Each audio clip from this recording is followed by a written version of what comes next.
Hello, I'm Joseph Junta, the music director of the Des Moines Symphony and Academy. My name is John Richard. I'm a filmmaker and photographer based out of Iowa City, Iowa, and I did the visual component of the American Gothic for Orchestra project.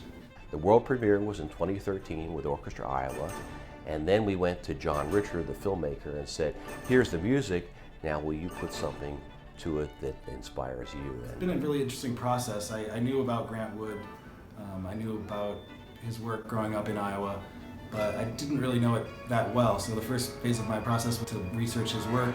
I went to the University of Iowa Library, looked at books, went to museums, looked at his work, and really tried to find what I connected with. As I drove through the Iowa landscape or rode my bike through the gravel roads around Iowa, I could see a lot of the aspects that Grant Wood picked up on as well. So that was where I started, was trying to figure out how to merge Grant Wood's work, and specifically the ones that influenced Michael Dougherty in his writing of American Gothic for Orchestra, two little glimpses of Grant Wood's world that still exists in our world.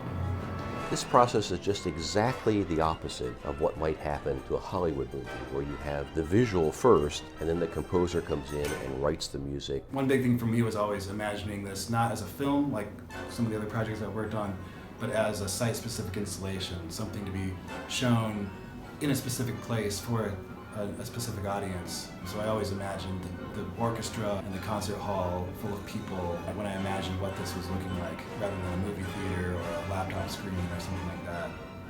It's sort of a work in motion. For me, it conjures the idea of flying down a gravel road in a car, maybe Grant Wood as a child, going down the road for the first time, seeing the landscape, seeing the hills unfold around you.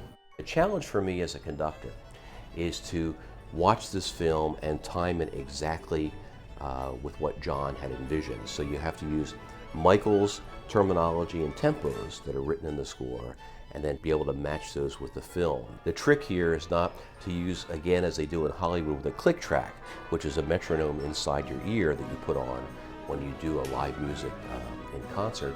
But this is done a different way, where it has a counter on my computer screen. So not only will I be following the music, but I'll also have a laptop right by the music, so I can try to time this as best I can with a counter. So those are the challenges of the piece, and I hope people enjoy it.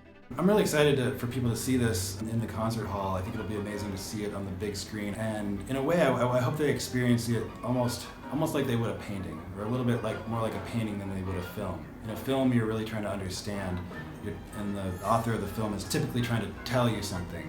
In this, I want people to approach it more as a painting, just to respond to it visually, not try to figure it out too much, but sort of let it wash over them without thinking about it in a literal way.